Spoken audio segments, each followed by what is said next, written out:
Welcome to Headline Simsbury. I'm Karen Hanville. Simsbury Community Television is your station. Don't forget to use it. SCTV will run your public service announcements on this channel for free on our community calendar, which airs in between regular programming. Public service announcements are non-commercial and contain information to benefit the public or free events. We accept announcements from any nonprofit organization. If you like, you can create your own slide for the calendar using PowerPoint and email it to us at simtv@yahoo.com. Include what dates you would like it to air. It's that easy and it's free. Did you know that cyclists have the same rights and responsibilities as regular motorists? The Connecticut Department of Transportation offers the following tips for motorists. Slow down when passing a bicycle. Do not use your horn to alert that you will pass, as you may startle the rider. Give cyclists adequate space to maneuver before and after passing. Anticipate what a rider is doing. Do not pass with oncoming traffic. Be patient. In bad weather, give cyclists extra space ahead and behind. When parking, always look for cyclists before opening your door. Finally, it is a state law to give at least 3 feet of space between your vehicle and a bicycle. Cyclists fare best when they act and are treated as drivers of vehicles. And for more information on bike safety, you can visit Share the Road site on the Connecticut Department of Transportation website, www.ct.gov/DOT. Eileen Fielding, Executive Director of the Farmington River Watershed Association, gives us the update for the removal of the Spoonville Dam. Hi, I'm Eileen Fielding, Executive Director of the Farmington River Watershed Association, here to provide an update on the removal of Spoonville Dam that's taking place this summer. The Farmington River Watershed Association is coordinating this project in partnership with the dam's owner, Connecticut Light and Power. Support for the project comes from Connecticut's Long Island Sound License Plate Fund and Connecticut Light and Power and the Long Island Sound Futures Fund. And Spoonville Dam is the old dam at the lower end of Terriffill Gorge along the town boundary of East Granby and Bloomfield. Taking this dam out is one step in a multi-part, long-range effort to restore fish migrations in the Farmington River. And the removal will also improve both the beauty and the safety of this part of Terriffill Gorge. And taking out the dam is not expected to harm the whitewater paddling run just upstream in the gorge. So here's the schedule for the removal. On June 21st, the equipment arrives. June 25th, the crew arrives and begins preparing access to the river. On July 2nd, construction of the access road begins, and July 5th, demolition of the dam begins. The dam will be taken out by machine, not by explosives, and the concrete will be trucked off the site for disposal. Early August is the anticipated completion time, if the weather and the other conditions allow. The work hours will be Monday through Friday, approximately 7 a.m. to 6 p.m., and traffic associated with this project will be from Route 189 in Bloomfield. So please be aware that dump trucks will be entering and exiting the site on Route 189. There will be no construction traffic for this project on Tunxus Avenue in East Granby. The river flow is not expected to be altered significantly during construction. There are minimum required flows for aquatic life and for power generation, and those are expected to be maintained throughout the project. Please note also, Connecticut Light and Power is doing construction on this site this summer. So some activities you may see are unrelated to the dam removal. For example, the tree clearing on site is due to the CL&P transmission line project, not the dam removal project. More information about this project is available at our website, www.frwa.org. And during the month of July, you can also tune in to a more detailed discussion with myself and the project engineer, Laura Wildman, right here on Community TV. So thanks for your time, and see you on the river. SCTV volunteer Ryan Coe was able to attend and take some video on the first day of the dam demolition. Leah Maxdustis fills in with some more detail for us and helped put together the following piece. The Spoonville Dam lies at the lower end of Terriffill Gorge. It was originally built as a hydropower facility in 1899 on the site of a natural drop in the riverbed. However, the hurricanes and floods of 1955 breached the dam and scattered massive dam fragments in the riverbed downstream. The remnant of the main dam has persisted for decades as a 128-foot-long, 25-foot-high obstacle in the channel.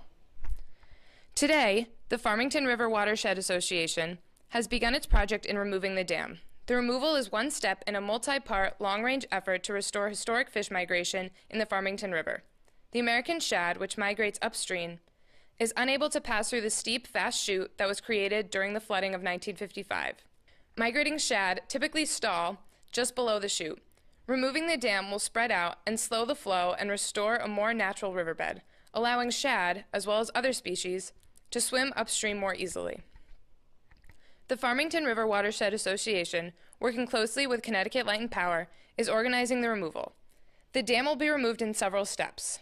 A temporary access road will be constructed along the riverbank to the dam and across the riverbed to the dam fragments. River flow will be maintained by temporary culverts under the access road. The dam will be taken apart by machines, not explosives, and all concrete will be trucked off the site for disposal or recycling.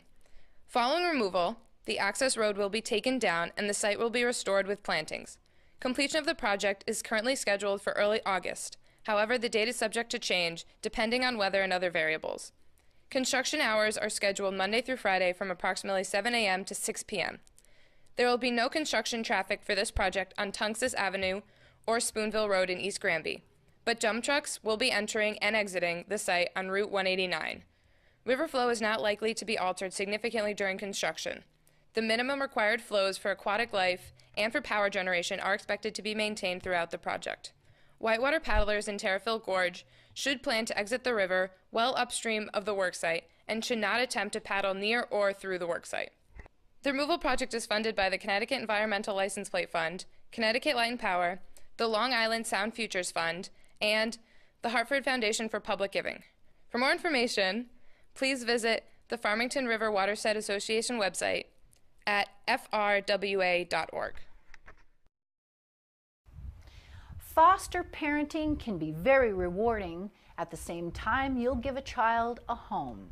Foster parents are needed for thousands of children in Connecticut, and the Village for Families and Children will provide extensive training, 24/7 support, along with a monthly stipend. At this time, 2 caregiver households with 1 adult at home at all times are needed. To learn more, please email fostercare@villageforchildren.org or call the Village for Families and Children at 860-236-4511. Pam Lacko joins us with information about the upcoming Gaybets Golf Tournament in August. Hi, my name is Pam Lacko, and have I got a fun opportunity for you, your friends, and your family. Each year, I run a women's-only Bad Golfing Welcome tournament, which benefits the American Cancer Society. And to celebrate our 10th anniversary of the tournament, I've decided to open it up to the men as well. The tournament is designed for all level of golfers, especially first-timers, because we actually reward those individuals who golf poorly. You can sign up now for this 9-hole event, which will be held on Sunday, August 19th at 1 p.m. at Blue Fox Run Golf Course, Avon, Connecticut. The tournament was started in 2003 as a memorial to my father, who was an excellent golfer.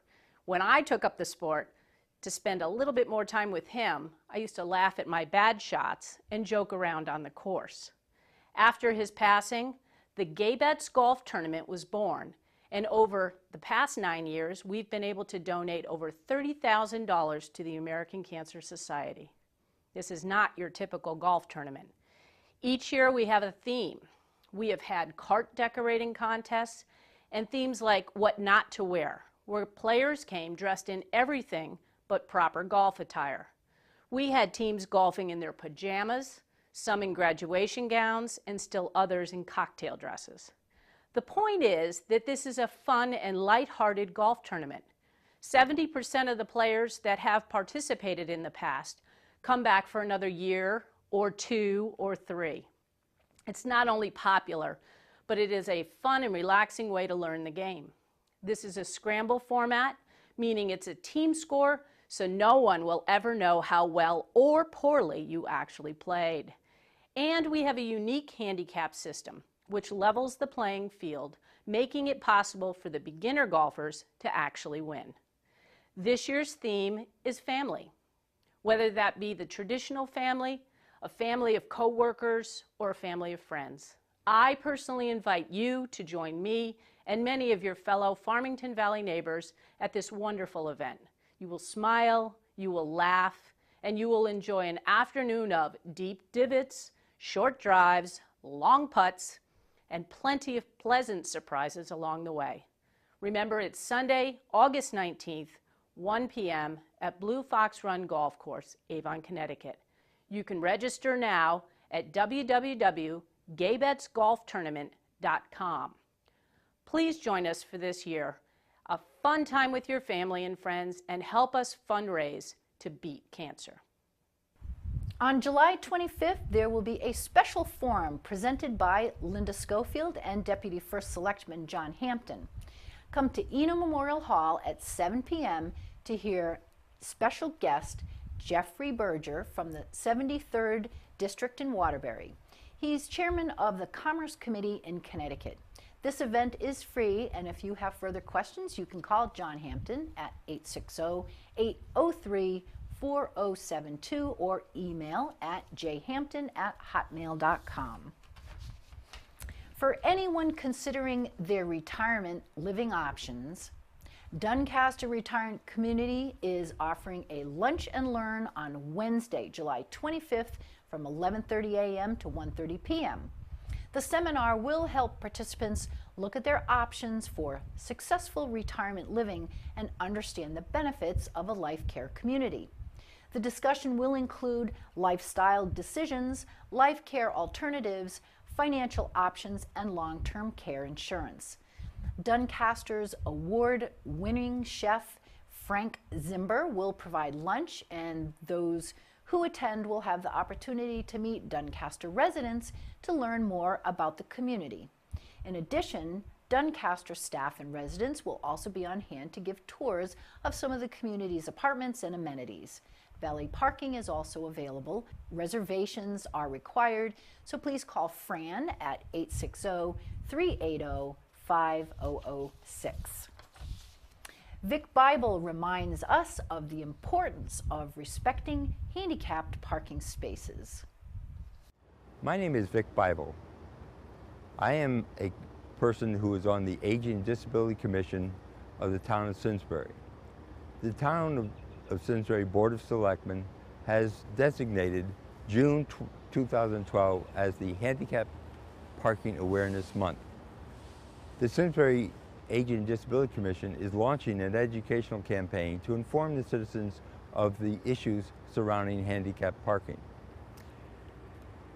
We have heard from many of our citizens in town, and we'd like to share with you some of the issues that have been brought about with handicapped parking.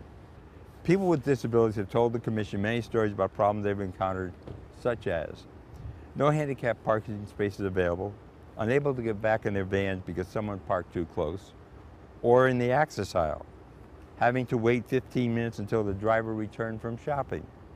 Commercial vehicles park in handicapped parking spaces, sometimes because they're a little bit larger and they're dropping off and deliveries to stores, and it just takes a long time. That ties up that handicapped parking space for everybody. A person commented about a person shouldn't be in this space because they didn't think they were handicapped. Do you know what a handicapped person looks like or sounds like? Well, not all people with disabilities are in wheelchairs. Citizens who are parked repeatedly in these handicapped areas should be reported to the Simsbury Police Department by calling the routine number 860-658-3100. Simsbury Police is supporting Aging and Disability Commission efforts in educating the public. Fines may be imposed from failure to display the placard, tag, or parking handicapped in the range from $50 to $150. Remember, I'll just be a minute is not a legal disability. The Maple Tree Cafe will host a Simsbury Land Trust social and fundraiser on Sunday, July 29th at 6 p.m. The featured band will be Little House, a country rock band led by West Simsbury resident Joe Petrina. Admission ticket donations at the door will be $10 per person, and advance ticket donations are $5. These tickets are available by contacting Amy Ziner at the Simsbury Land Trust office, 860-651-8773. Melissa Brett joins us with creative tips for tool storage. Hello, my name is Melissa Brett.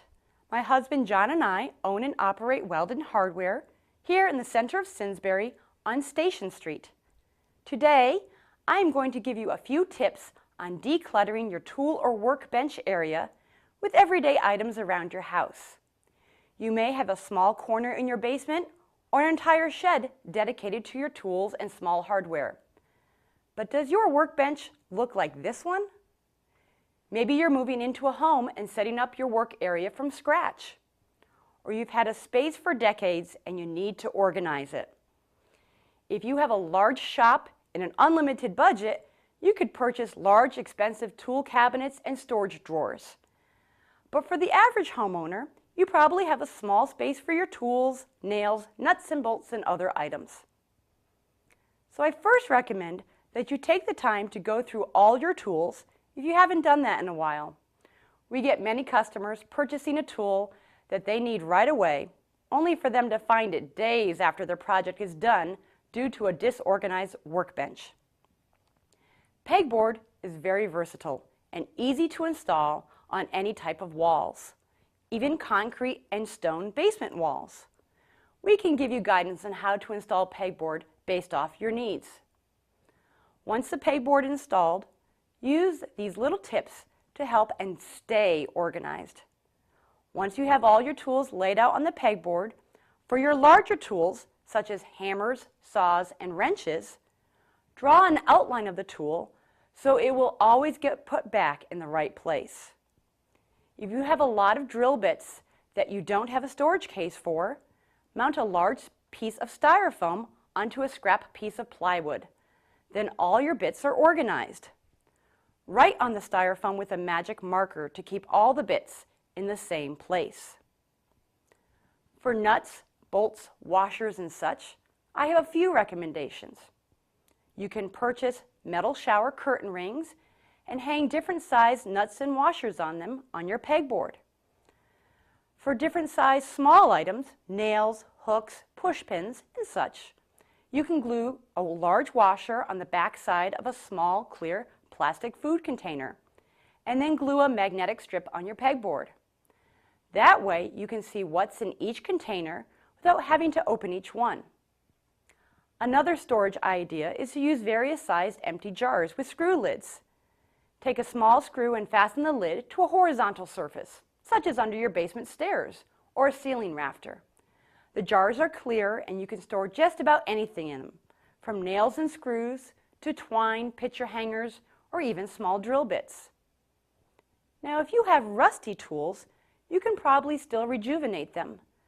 Spray them with a penetrating spray, such as PB Blaster or WD-40, and then use a kitchen scrub pad or very fine steel wool. For heavily rusted tools, use a rust remover such as navel jelly and follow the instructions on the label. Don't use sandpaper. It is typically too rough and can scratch the metal of the tool. To prevent future rust, There are products out there you can buy, but you can also lightly coat the metal on the tools with kerosene or lamp oil. The paraffin is a great rust shield. Another coating option is automotive paste wax. As a reminder, regularly sharpen chisels, planes, saws, and garden tools. Local hardware stores, such as ours, offer this service at a reasonable cost. Were you a chef, you wouldn't want dull knives and dirty pots. The same goes for clean and sharp tools.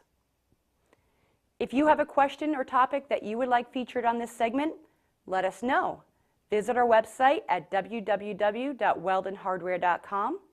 I look forward to the next edition of Headlines Simsbury.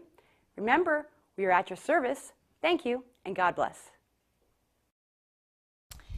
The Simsbury Summer Theatre will be presenting Bye Bye Birdie at the Werner Theatre at Westminster School for 4 consecutive nights beginning August 1st.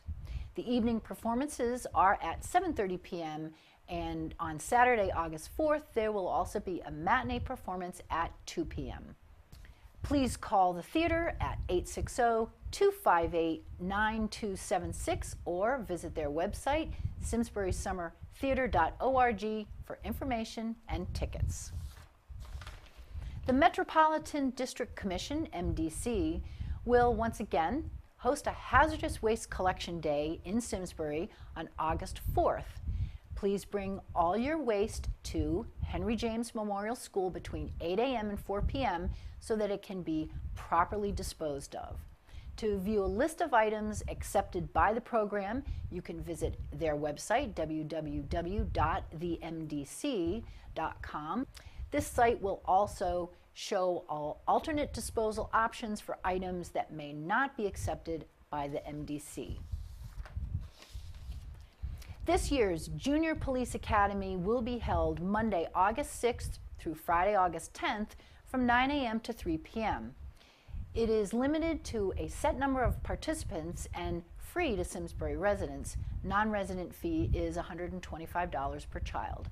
This is a great opportunity for the youth of Simsbury to experience hands-on methods and techniques in the profession of law enforcement. Throughout this process, respect, self-discipline, integrity, equality, education, and physical fitness will be stressed. The youths will also gain an understanding of community responsibility, problem solving, and the role of the public servant. Further details for the Junior Police Academy can be viewed on the Police Department's website. Applications will be accepted until July 20th, and if you have any questions, you can call SRO Bradford Chase at 860-658-3170. There will be a self-defense clinic for women taught by black belt Jukido instructors Mark and Michael Goldfarb of the Simsbury Jukido Dojo. They will teach and demonstrate basic self-defense techniques that can be used to protect yourself in certain situations, such as bullying or at school or at work. The goal is to have the student walk away with the knowledge and confidence to perform several core techniques while learning in a safe and fun environment. This class will be from 6:30 to 8:30 p.m. on Wednesday, August 8th at Eno Hall Auditorium and is for all women ages 6 to 99.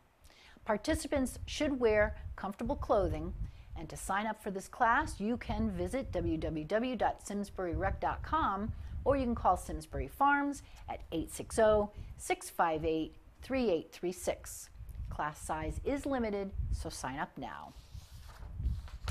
Taryn Ray joins us with information to help get your child a ride in the fire truck parade during Simsbury Celebrates. Hello, my name is Taryn Ray, and as Program Chair for Simsbury Celebrates, I'm here to tell you that the Simsbury Celebrates Planning Committee is pleased to announce the start of their fundraiser, Win a Ride in the Simsbury Celebrates Fire Truck Parade. This fundraiser is possible due to the generosity of the Simsbury Volunteer Fire Department. The fundraiser is open to children between the ages of 5 and 13 years old. There will be 2 prizes and 2 winners. The first winner will be the Junior Parade Marshal and lead the multi-town decorated fire truck parade. This winner, along with 2 guests, one 18 years or older, will be escorted down Hot Meadow Street in a shiny new convertible provided by Mitchell Auto Group. The second winner will sit with a fireman in the front seat of the Simsbury Volunteer Fire Department decorated fire truck, escorting Santa during the parade, and will have a child's dream ride of a lifetime. Contestants may enter as often as they like, 1 name per entry form. Each entry costs only $3. For entry forms and more information, go to simsburycelebrates.com. The Planning Committee urges all residents to become part of the fun at the Simsbury Celebrates 11th anniversary event, making Simsbury Celebrates a true celebration of community. Remember, the event is held the Saturday after Thanksgiving, November 24th.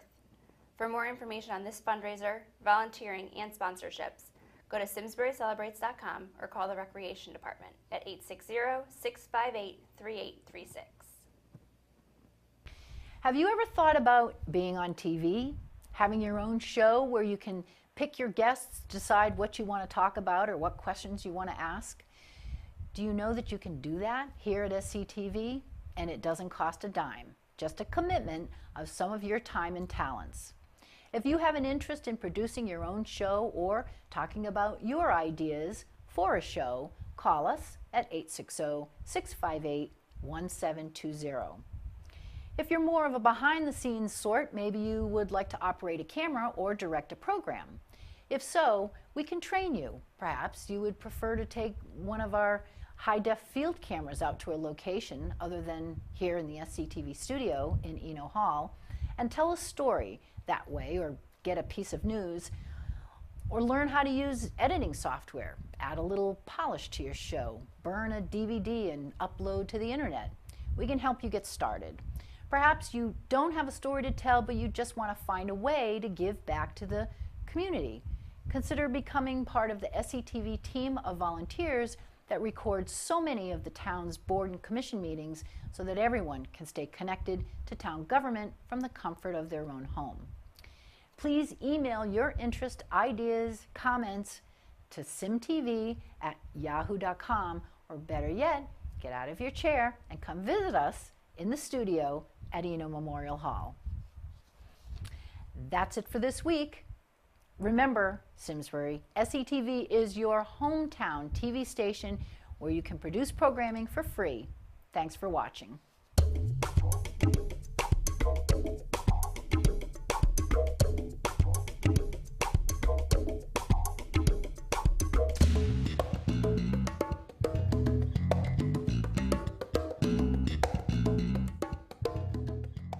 Funding for Simsbury Community Television is provided in part by contributions from viewers like you.